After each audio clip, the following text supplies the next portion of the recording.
Bonne nouvelle pour la rentrée académique 2022-2023, l'École supérieure d'administration, d'économie, de journalisme et des métiers de l'audiovisuel ESAE vous ouvre les portes de ses différents sites. À Gbedjomende, à Bomé-Calavi, à Kpakpa et même à Parakou, l'université ESAE vous offre des bons d'études et des demi-bourses dans toutes ses filières en licence 1, 2 et 3. Et pour les 100 premières inscriptions en master 1 et 2, bénéficiez des demi-bourses. Nouveau bachelier, vous avez au moins la mention assez bien. Inscrivez-vous vite à ESAE et bénéficiez d'un bon de 50 000 francs CFA. Étudiants, étudiantes et nouveaux bacheliers, payez 200 000 francs CFA en sciences de gestion, sciences économiques, sciences juridiques et en administration des affaires en licence 1, 2 et 3 et 500 000 francs CFA en master 1 et 2, 250 000 francs CFA en administration générale, administration des finances, journalisme et métiers de l'audiovisuel en licence 1, 2 et 3 et 600 000 francs CFA en master 1 et 2. Alors, inscrivez-vous vite et profitez des offres exceptionnelles mais également d'un enseignement de qualité à l'université d'excellence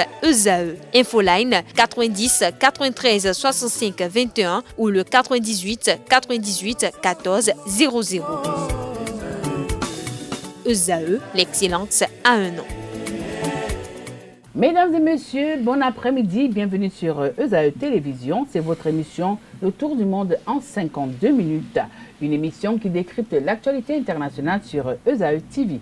Cette semaine, nous allons décrypter l'actualité au Mali, en Inde et enfin le sommet du G20 qui s'est tenu la semaine écoulée en Inde, sans oublier le Canada. Comme invité, j'ai sur ce plateau Morgan Assogba-Metonji, consultant en géopolitique. Bonsoir. Bonsoir. Également avec nous cet après-midi, Hamzat Abdoulaye, expert en relations internationales. Bonsoir. Bonsoir. Les autorités maliennes ont officiellement recusé le statut de porte-plume de la France aux Nations Unies. Alors, chers invités, ce sera la première thématique de cet après-midi. Une tradition vieille de plusieurs décennies vient d'être rompue par le Mali vis-à-vis de la France au niveau des Nations Unies. Morgane. Oui, la tradition, c'est parce qu'elle est vieille qu'en général on parle de tradition. Et elle a pris le temps de prendre corps. Et on sait que cette tradition tient compte de ces liens assez forts qui existent non seulement entre la France et le Mali, mais la France et la plupart des pays qui ont été jadis colonisés par cette même France. Et cette tradition vient de partir en l'air simplement parce que le contexte géopolitique et politique a changé. Contexte géopolitique et politique et même culturel a changé aujourd'hui. Vous avez une génération de leaders qui n'appartient pas forcément à cette génération qui a mis sur pied cette tradition-là, cette façon de procéder qui a été observée au fil des années. Et ici, on parle du Conseil de sécurité des Nations Unies, qui est l'instance même en charge du maintien de la paix et de la sécurité dans le monde. Et on sait que les problématiques de sécurité qui menacent aussi bien le Mali que le monde entier existe dans cette partie de l'Afrique de l'Ouest qu'on appelle le Sahel. Et le Mali semble être aujourd'hui au cœur de cette problématique de sécurité. Si aujourd'hui le Mali met fin à cette tradition, c'est que la crise de confiance est passée à évoluer. On ne parlera plus de crise de confiance, mais on parlera de rupture de confiance. Il n'y a plus la confiance qui existait jadis et qui permettait à ce que la France prenne la parole au nom du Mali et défendre en griffe les intérêts du Mali près de ce Conseil de sécurité qui n'a que 5 membres permanents et donc ceux qui sont capables de faire bouger les décisions dans le fond. Alors, Hamzat Abdoulaye, dites-nous un peu cette tradition de porte-plume par laquelle plusieurs pays se sentaient liés à la France. Alors, peut-on dire que ce nouveau coup dur du Mali est vraiment très difficile à encaisser au niveau de la France? Oui, clairement, parce que vous l'avez rappelé, historiquement, la France a toujours joué ce rôle, à savoir celui de porte-plume auprès de plusieurs États, notamment les États africains qui ont une tradition francophone ou un passé colonial francophone français. Et pour faire la clarification conceptuelle, le rôle du porte-plume en réalité au Conseil de sécurité, c'est de rédiger les résolutions ainsi que les projets de déclaration au sein du Conseil de sécurité. Et depuis 2012, la France occupait le rôle de porte-plume du Mali, comme de bien d'autres États, auprès du Conseil de sécurité. Mais comme l'a rappelé mon confrère aussi, depuis, je vais dire, quelques années seraient un peu tirées par les cheveux, Depuis la guerre mais au Mali? depuis quelques mois, pour être plus Depuis quelques précis, mois, depuis d'accord. janvier 2022, pour être plus précis, les autorités maliennes avaient déjà fait monter un communiqué pour porter une plainte contre justement la France dans son ingérence, je vais dire, qui est qualifiée un peu de tentative de déstabilisation de l'État malien, en griffe bien sûr. Et ensuite, en août 2022, il y a eu un autre communiqué auprès justement du Conseil de sécurité qui, qui menait en avant le rôle de la France dans l'ingérence surtout de l'espace aérien du Mali sans les autorisations nécessaires.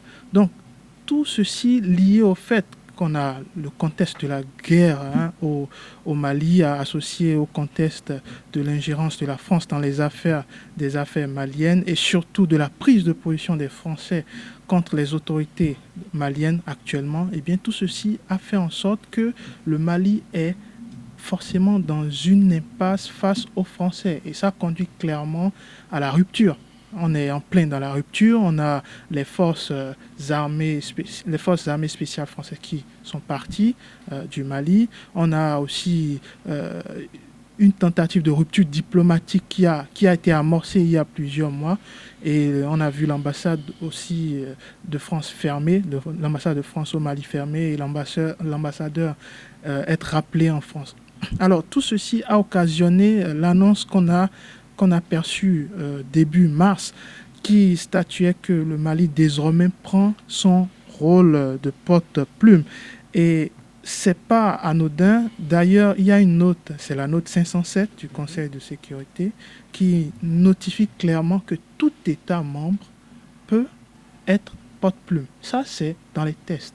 Mais dans les faits, c'en est tout autre parce que dans les faits, c'est trois États spécifiquement du Conseil de sécurité, notamment la Grande-Bretagne, la France en l'occurrence et les États-Unis, qui s'adjugent en fait ce rôle de porte-plume du Conseil de sécurité. Donc on est véritablement en plein dans une révolution, une nouvelle révolution, je vais dire, au sein du Conseil de sécurité qui déteindra d'une façon ou d'une autre sur les autres États africains qui se servaient de ces trois grands États, ces grandes superpuissances comme porte-plume. Alors, Morgane, dites-nous un peu, croyez-vous qu'à part la Russie, que nous savons déjà, qu'elle est quand même un allié du Mali, est-ce qu'éventuellement, il serait possible pour le Mali d'avoir un peu d'autres soutiens au niveau du Conseil de sécurité, quand on sait quand même que aujourd'hui, il y a les Américains, la Grande-Bretagne, comme l'a souligné Hamza tout à l'heure. Oui, il faut comprendre que il y a plusieurs pays aux Nations Unies et particulièrement au Conseil de sécurité, il y en a 15. Est-ce que la possibilité existe? Ils ne sont pas tous logés à la même enseigne. Hein? Oui, ils ne sont pas tous logés à la même enseigne. Donc si la question était, est-ce qu'on peut avoir d'autres États qui pourraient soutenir le Mali logé à la même enseigne que les États-Unis, que la Grande-Bretagne, je vous dirais que la probabilité est faible, même si elle existe. Pourquoi? Parce qu'on a la Chine de l'autre côté qui, en général, s'aligne de façon traditionnelle avec la Russie. Et donc, si la Russie soutient déjà le Mali, un soutien assez visible et officiel, certainement, la Chine, par tradition d'alliance, va soutenir le Mali à un moment donné. Mais en dehors de la Chine, que ce soit la Grande-Bretagne ou les États-Unis, c'est quasi impossible de voir ces États soutenir le Mali, tenant compte bien sûr de leur position vis-à-vis de la Russie. Maintenant, pour ce qui est des autres possibilités, parce qu'au fait,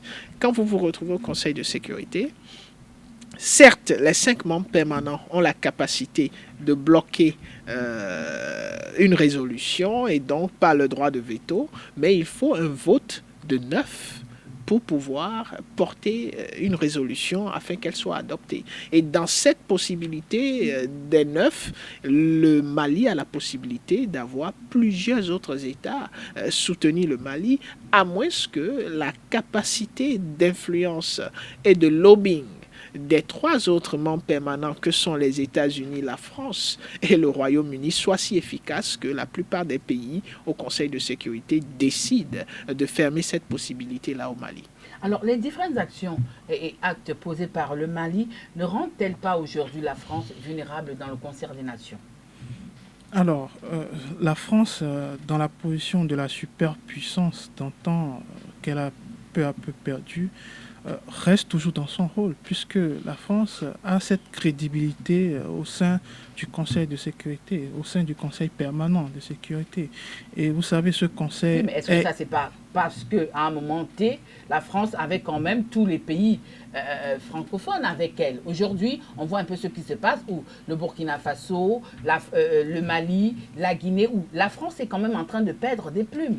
Bien sûr, mais vous savez, une seule hirondelle ne fait pas le printemps. C'est quand même 3 hirondelles.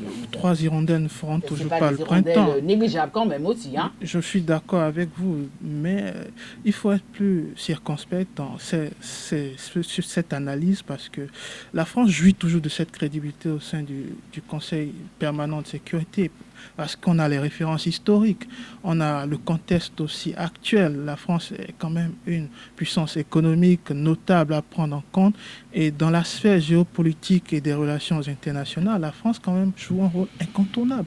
Quand vous voyez le président Macron prendre position, quand 2 mastodontes, je vais dire l'OTAN et la Russie s'affrontent au sein de la guerre en Ukraine, vous voyez une prise de position claire de la France. Vous voyez la France qui devient le porte-parole, qui devient la voix des Européens. Et ça explique quelque chose qui est notable et important, c'est que le rôle de la France dans la sphère internationale n'a pas bougé d'un iota depuis la fin de la guerre froide. La France, surtout sous l'ère de Gaulle, a jouit d'une notoriété internationale. Ça, c'était sous De Gaulle. Ça, c'était sous De Gaulle. Sous Pompidou, c'était pareil. Oui. Sous Hollande, c'était aussi pareil. Même si c'est teinté de plusieurs critiques. Sous Sarkozy, teinté de critiques. Mais à la fin, c'est que la France jouit toujours de cette notoriété. Vous allez me dire, sur le terrain, oui, et c'est une réalité, sur le terrain de ces États que vous avez nommés, c'est que la France est en perte de vitesse. Mais cela ne veut pas dire pour autant que dans la sphère internationale, que dans la sphère des relations internationales, la France ne jouit toujours pas de son poids. Alors, pour sortir de ce sujet malien, comme dirait l'autre, les autorités de Bamako ont non seulement décidé de prendre leur destin en main par rapport à cette action, mais aussi le Mali est en train d'écrire une nouvelle page de la France-Afrique. Est-ce que vous êtes forcément d'avis avec cette opinion de l'homme de la rue? Nouvelle page de la France-Afrique, il faudrait quand même déjà qu'il y ait encore une France-Afrique. Lorsque vous écoutez le président Macron lui-même, dans sa nouvelle définition de ce que devraient être les rapports entre la France et les pays d'Afrique, il dit clairement qu'il n'y a plus de France-Afrique, mais qu'il y a maintenant des relations de coopération bilatérale entre les États africains. Le consultant en géopolitique que vous êtes cet après-midi, Marwan Metonji, vous êtes sûr qu'il n'y a plus de France-Afrique? Vous croyez dur comme fer les propos du président français Emmanuel Macron qui dit qu'il n'y a plus de France-Afrique? Alors, il ne s'agit pas de ce à quoi je crois ici. Il est question des faits sur le terrain. Déjà, il faut commencer par comprendre c'est quoi la France-Afrique. La France-Afrique, c'est un système, c'est un mécanisme qui a été nourri pendant des années et qui fait que le caractère paternaliste qu'on connaît à la France était suffisamment dominant à cause de sa fondation qui était beaucoup plus économique, culturelle et géostratégique.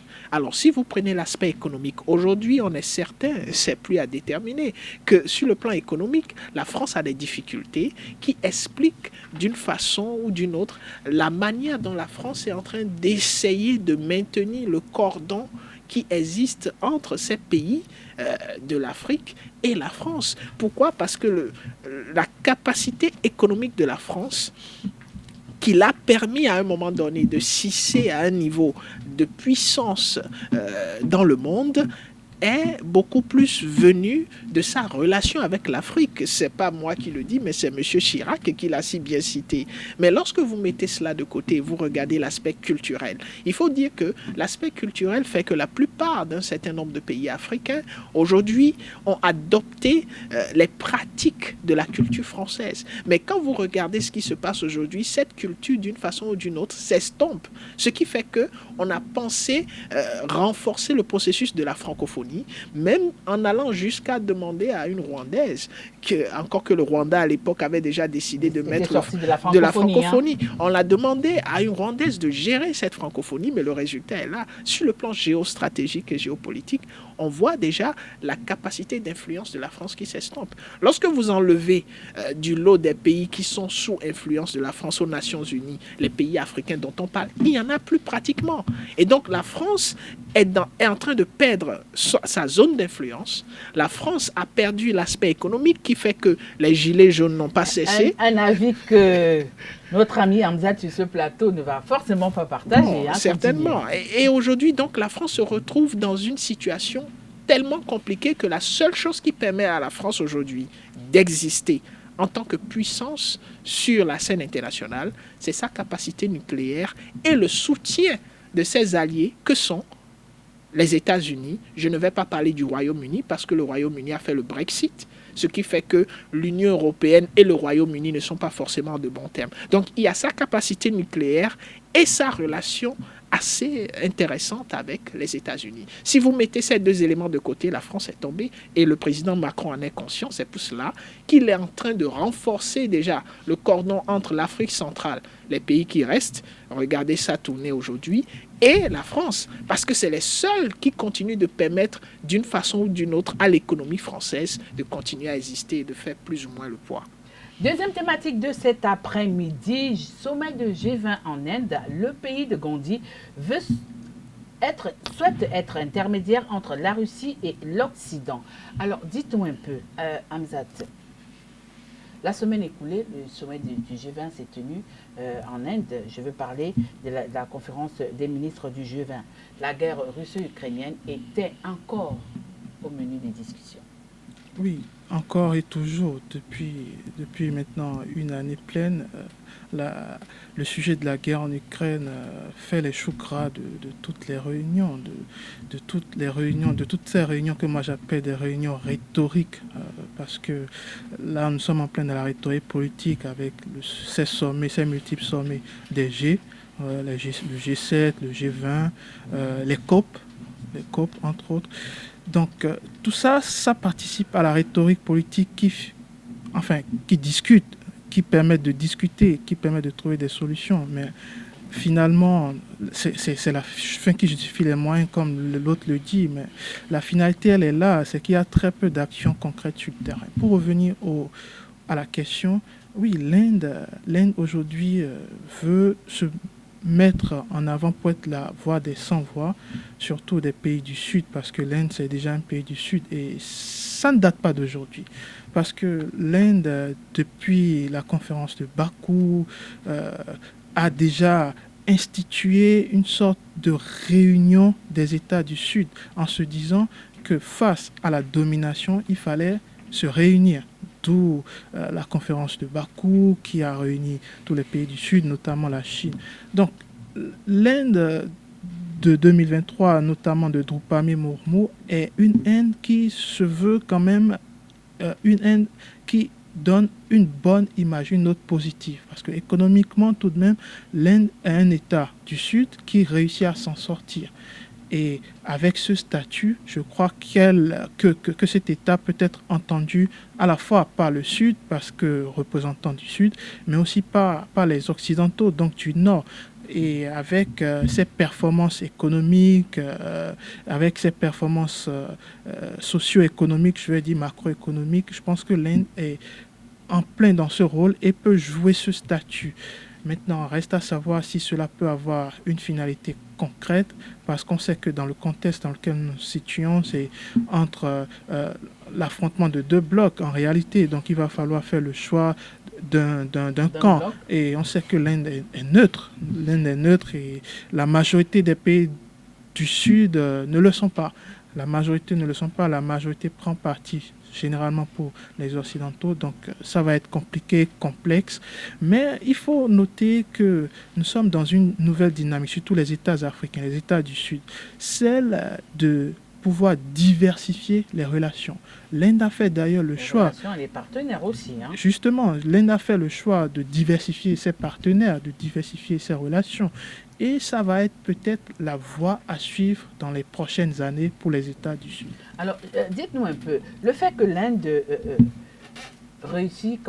a quand même réussi à réunir et les ministres américains et les ministres russes pour ce sommet du G20 des ministres, est-ce qu'on peut dire que l'Inde a fait un coup de maître? Il y a du mérite. Est-ce un coup de maître? Tout dépend de la conception de coup de maître. Si coup de maître, oui, parce que ça faisait quand même un moment que les ministres américains et russes ne s'étaient pas réunis pour un sommet des ministres du G20. Oui, ne s'étaient pas réunis. C'est comme s'ils avaient décidé de se réunir. Vous savez, il y a quand même eu d'événements où aussi bien la Russie que les États-Unis ont été représentés.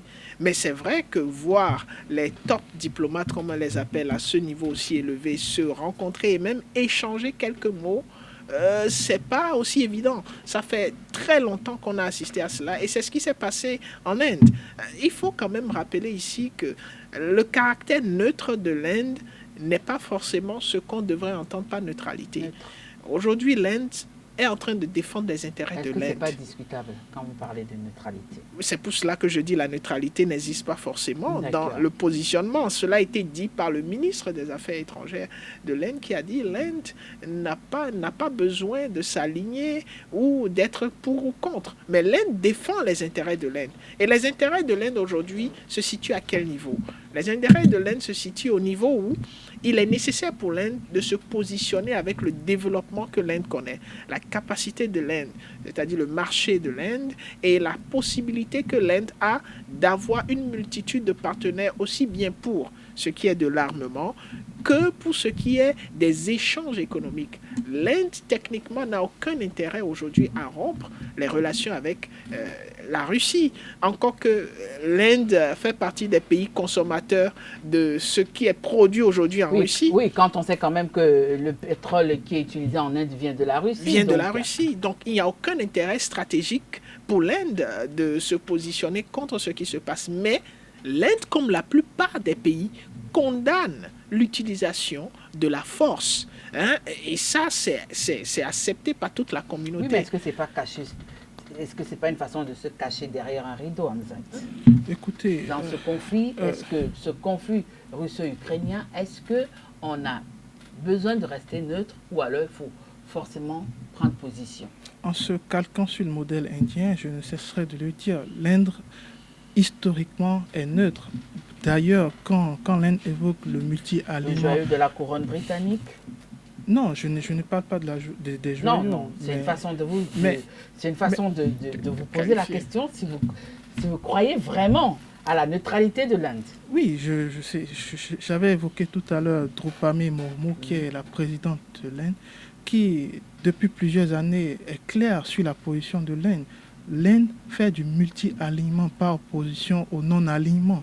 Le non-alignement, c'est un principe des relations internationales qui consiste à ne pas s'aligner, à ne pas prendre position, à rester surtout neutre. Donc, ils ont fait le choix du multi-alignement. C'est-à-dire, on peut dialoguer avec la Russie le matin, en servant nos intérêts, bien entendu, et aller dans l'antichambre de la France le soir, pour servir également nos intérêts. Et c'est surtout de ça qu'il s'agit. L'Inde aujourd'hui est un partenaire crédible dans la sphère occidentale que dans les pays du Sud. Maintenant, dans le contexte de cette guerre qui ne finit pas, eh bien, on est tenté de se dire l'Inde est plus proche de la Russie que des Occidentaux. C'est bien de l'entendre comme ça.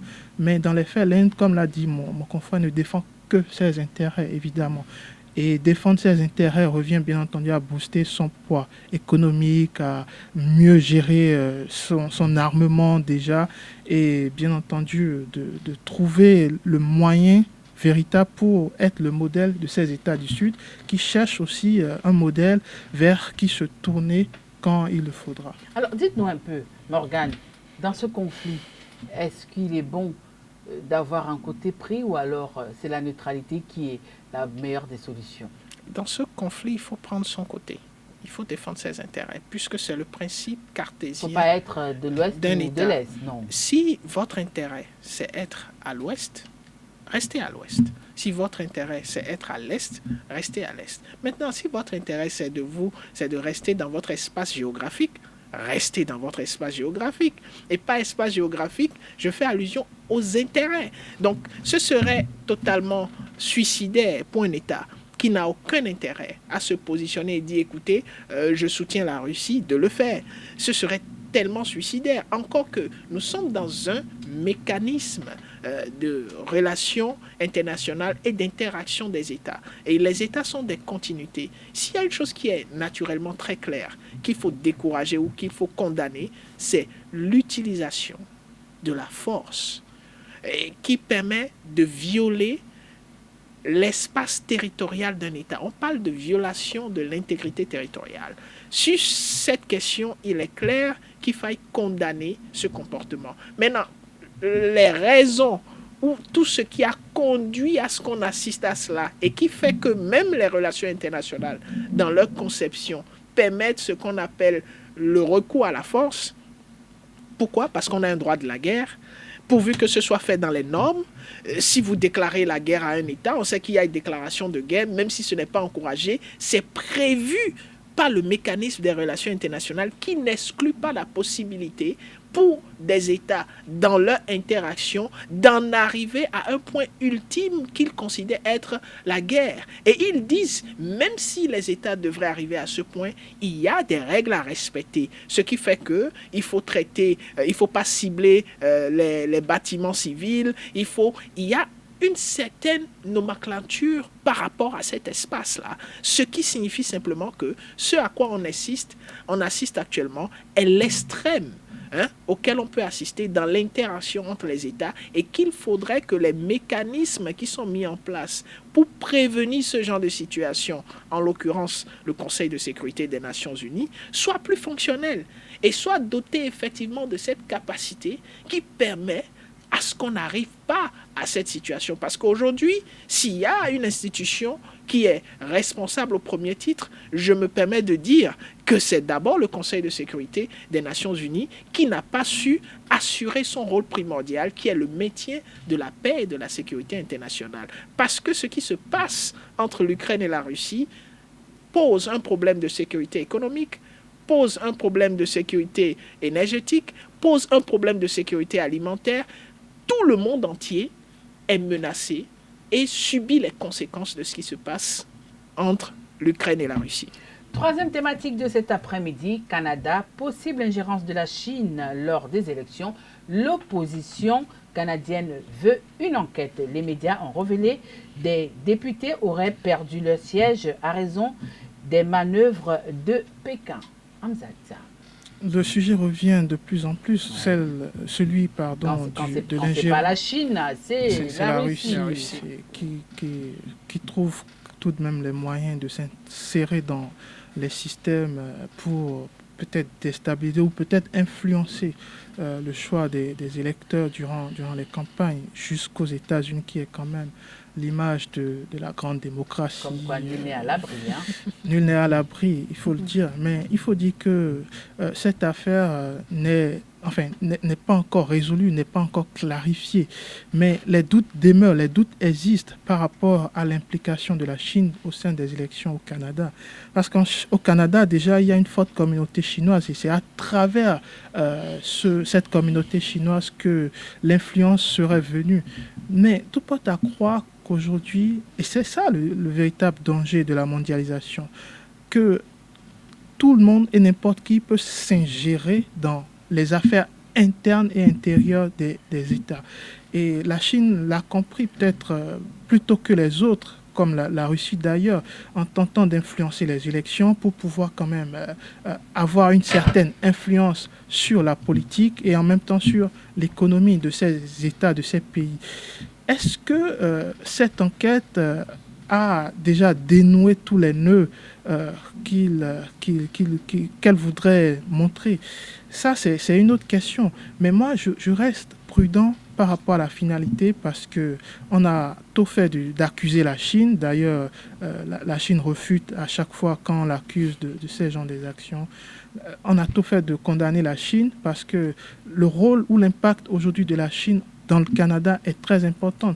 Est-ce que le Canada va prendre le risque de saper ses relations avec la Chine pour des questions électorales qui n'ont pas un enjeu, je vais dire, ou un impact considérable dans le long terme?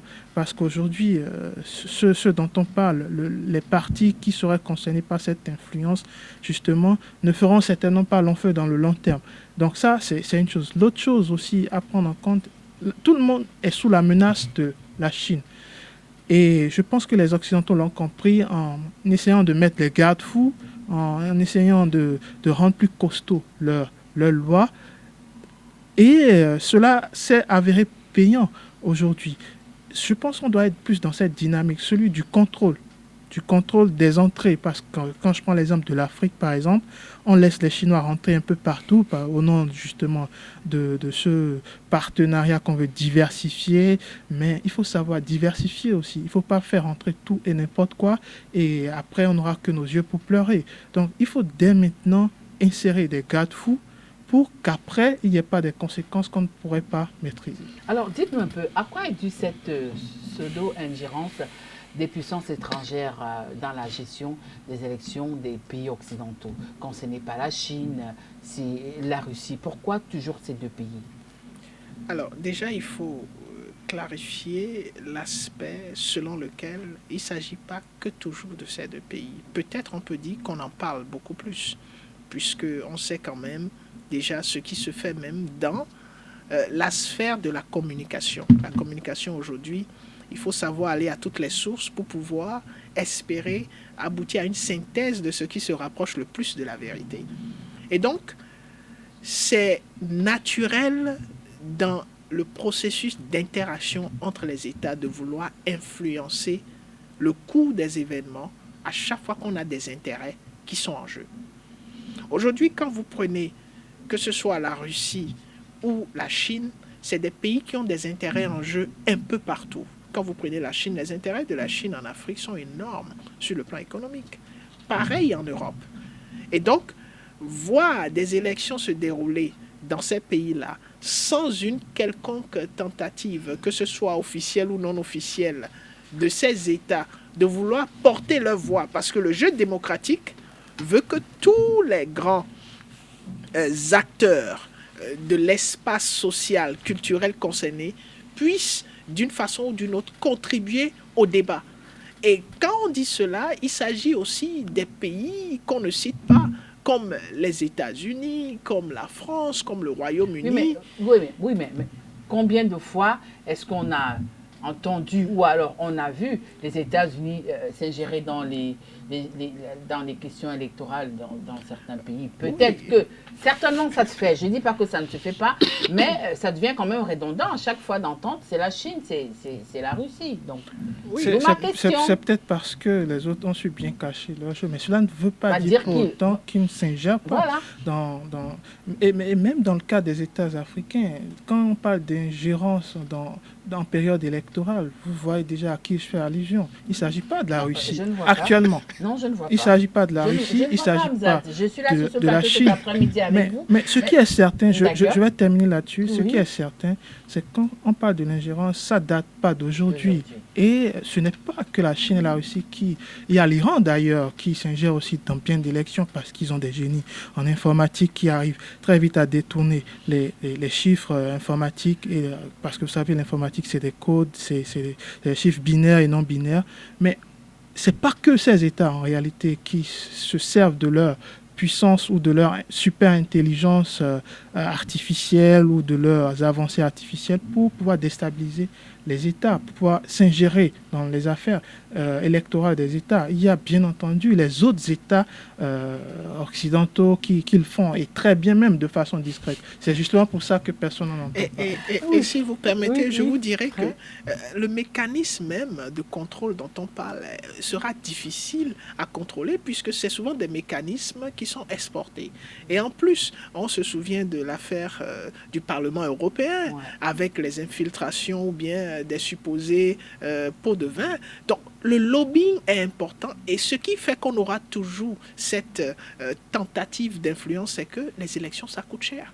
Les campagnes, ça coûte énormément cher. Et à un moment donné, il faut que les candidats, d'une façon ou d'une autre, mobilisent des fonds. Et il y a des structures de lobbying. Donc, lorsque vous décidez de suivre le financement et tout le reste, vous comprenez que la question de tentative de vouloir s'immiscer dans le processus des élections est quelque chose auquel on a toujours assisté, mais qu'on gère d'une façon ou d'une autre mieux par ailleurs et par endroit pour ne pas en faire. Vous gardez la parole, hein, lorsque les parlementaires canadiens décident qu'il faille absolument une enquête par rapport à cette gérance lors des élections de 2021, si j'ai bonne mémoire, 2022, à quelle fin?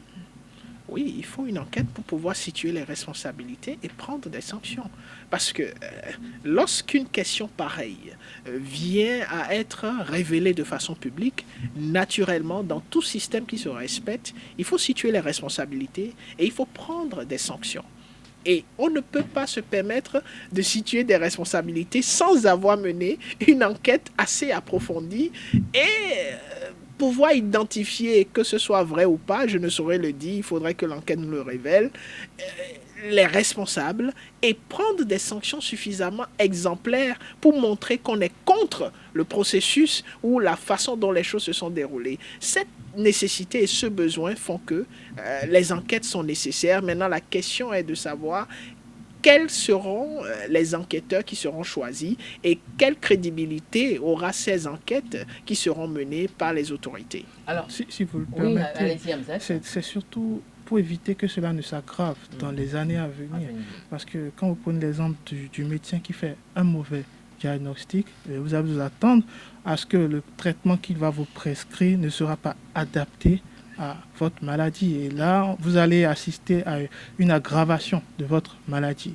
Et je pense que c'est ce que le Canada veut éviter en prenant ses responsabilités, ce que ces parlementaires veulent faire en prenant leurs responsabilités, même si dans le long terme, est-ce que cela aura une véritable conséquence? Parce que c'est très coûteux, hein, c'est très coûteux de mener ce type d'enquête, mais il est très important et fondamental que la vérité puisse quand même apparaître et situer les responsabilités. Alors, Hamzat, dans les révélations, il ressort que Pékin souhaitait voir un gouvernement de minorité diriger le Canada. Selon vous, quelles en sont les raisons? Je le disais tantôt, il y a une minorité chinoise importante au Canada et on a déjà vu par expérience et historiquement que la Chine a fait une sorte de tentative quasi similaire en Australie. Et les autorités australiennes ont très tôt pris les garde-fous pour quand même, exactement, pour empêcher la chose. Et cela s'entend. Mais aujourd'hui, c'est que des doutes. Tant qu'il n'y aura pas une enquête claire et établie qui situera à la fois les responsabilités, à la fois les différents enjeux qui ont conduit à ces manipulations, si elles sont avérées d'ailleurs, eh bien, on ne va pas avancer plus que ça.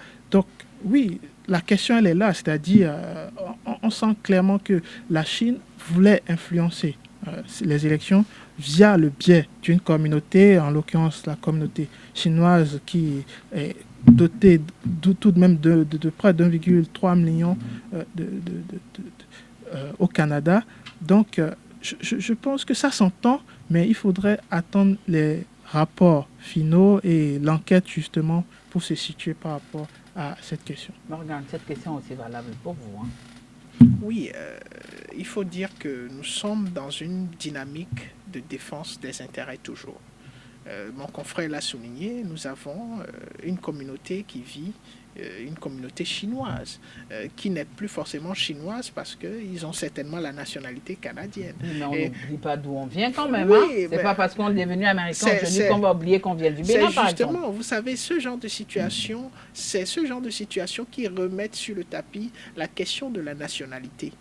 À qui on donne la nationalité et quel est le processus par lequel l'octroi de nationalité devrait être fait. Parce qu'une fois que cette communauté est dite canadienne et qu'elle a la nationalité canadienne, quelle que soit normalement la démarche qu'elle trouve pour mobiliser les fonds et pour influencer naturellement le cours des élections dans un pays dont ils ont la nationalité, a priori, cela ne devrait pas être considéré comme un problème si on s'en tient au principe de la nationalité qui font partie de cette nation. C'est pour cela que vous avez des États où, quelle que soit votre origine, on ne vous donne pas la nationalité comme ça, ou bien lorsque vous l'avez, naturellement, vous perdez cette nationalité d'origine. Et donc, c'est compréhensible que Pékin soit dans cette dynamique. Maintenant, est-ce que cela peut aboutir dans un pays aussi grand que le Canada, avec quand même des autochtones et une multitude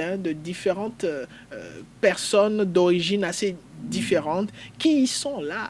Et comment est-ce que la compétition devra se faire? Quelle est la façon de réglementer le processus pour que cela ne devienne plus un problème lorsqu'une minorité, parce que Pékin ne serait pas en train de faire cela pour une minorité africaine. Ça doit être forcément pour que la minorité chinoise puisse quand même faire partie du leadership d'un pays comme le Canada. Imaginez-vous ce que cela pourrait apporter à la Chine, d'avoir une minorité chinoise qui soit aux commandes d'une façon ou d'une autre, même si ce n'est pas au niveau supérieur du Canada, mais qui participe à la prise de décision. C'est la porte ouverte au marché pour la Chine qui en a besoin, surtout dans cette partie de l'Amérique, parce qu'on est en train de parler de l'Amérique du Nord et on connaît déjà ce qui existe comme plus ou moins tension entre les États-Unis et la Chine. Et donc, si à un moment donné, les relations entre les États-Unis et la Chine vont arriver à un point où il ne pourra plus y avoir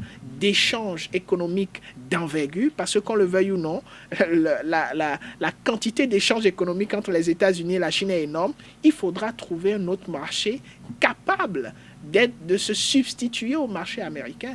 Et le marché le plus proche, c'est bel et bien le Canada. Il faut donc commencer par préparer le terrain au Canada, ce qui pourrait expliquer cette attitude de la Chine.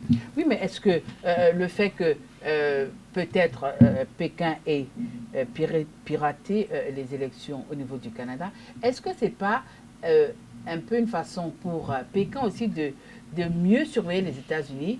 J'embrasse mon ennemi pour mieux surveiller les faits et gestes de mon ennemi. Est-ce qu'on ne peut pas également faire cette lecture-là? Bon, moi j'entends plus vos affirmations. C'est comme si vous avez plus de certitude. Bah non, je pose juste la question. Moi je suis très prudent par rapport à ces questions parce qu'on ne sait pas clairement comment ça s'est fait, on ne sait pas quelles sont les conditions ou les critères de la façon dont ça s'est fait. Et on attend justement que ça soit véritablement, enfin qu'il y ait une enquête qui soit menée et que les responsabilités soient clairement situées pour qu'on dise voilà, c'est véritablement Pékin qui est à la source de ça. Sans ça, je pense que le reste serait caduque. Mais dans le cas où on va rester dans une tentative, je vais dire quand le terme m'échappe, mais en tout cas dans le contexte d'un simulacre, voilà. Dans le contexte d'un simulacre, je pense que ça peut s'entendre. Si la Chine influence des élections, c'est bien entendu, surtout dans l'axe occidental, dans un camp occidental, surtout proche des États-Unis, c'est clairement dans le but d'avoir plus une main mise sur cette sphère occidentale. Mais aujourd'hui, par le biais politique, je me dis c'est un chemin plus long.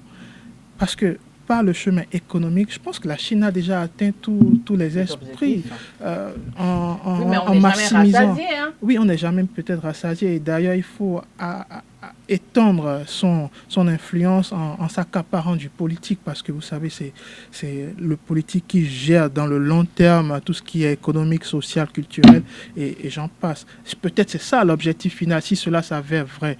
Donc, oui, si la Chine arrive à influencer les élections au Canada, c'est clairement dans l'optique d'influencer cette zone occidentale qui se refuse, parce qu'écoutez les analyses des Occidentaux, des Américains, des Canadiens, des Européens, c'est du tous contre la Chine. Bien entendu, quand il y a business, on fait du business, mais en se disant tout le monde doit gagner dans ce type de business. Mais le discours est foncièrement contre la Chine. Les Occidentaux, qu'est-ce qu'ils disent aux Africains? Ne vous vendez pas à la Chine. Alors qu'est-ce que eux, ils ont fait durant toute cette décennie? Ils ont participé à la vente de l'Afrique aussi, d'une façon ou d'une autre. Donc c'est une façon de rejeter ce que l'autre fait parce qu'on se retrouve dans ce que l'autre fait, parce qu'on l'a fait pendant tout le temps. Donc oui, le discours contre la Chine s'entend. Et la Chine est aujourd'hui dans l'esprit de la conquête. Et la conquête s'acquiert par tous les moyens. La voie économique est déjà établie, c'est déjà fait. La Chine, dans quelques mois, pourrait être la première puissance économique au monde. Et en termes de démographie aussi, la Chine, c'est plus d'1 milliard d'habitants et cela pourrait aller à plus d'1,5 milliard dans quelques mois ou dans quelques années aussi. Ça aussi, c'est acquis. Mais en termes de politique, en termes d'idéologie, la Chine est un peu la tortue de la course parce que les idéologies politiques chinoises ne sont pas tellement partagées et la Chine gagnerait évidemment à conquérir ces mentalités ou ces intellectuels, ces politiques occidentaux, si l'occasion ou la voie s'ouvre à travers les élections, je pense que oui, c'est l'idéal pour eux de s'incruster dans ces voies électorales pour pouvoir conquérir idéologiquement du terrain en Occident et peut-être étendre leurs idéologies qui vraiment peinent, même si le président Patrice Talon l'a dit il y a quelques heures sur un média français. Il serait plus proche de l'idéologie chinoise. Il a d'ailleurs dit même si qu'il est inspiré par la Chine. Très rapidement, hein, Morgane. Qu'est-ce que vous avez pensé de cette affirmation, de cette opinion du président béninois Patrice Talon? Il faut déjà comprendre le contexte de cette opinion. Il parlait surtout de la capacité de la Chine à remonter le temps économiquement. Oui, et donc je suis entièrement d'accord. Si ça peut être une inspiration qui peut me permettre, moi et à vous, d'avoir des infrastructures et surtout la capacité économique de pouvoir s'offrir le luxe d'ici quelques temps. Donc c'est une inspiration compréhensible, mais sous d'autres aspects, je pense que le contexte ne s'y prête pas forcément. Alors, chers amis internautes, c'est la fin de notre émission Tour du monde en 52 minutes de ce lundi 6 mars 2023 où j'ai reçu pour vous Morgane Assogba Metondi, consultant géopolitique, et Hamzat Abdoulaye, expert en relations internationales. 3 thématiques étaient sur le plateau. Voilà, merci de nous avoir suivis. Retrouvez-moi dans 2 semaines et prenez rendez-vous le lundi prochain 13 mars 2023. Ce sera avec Jacques Magnon d'Almeida.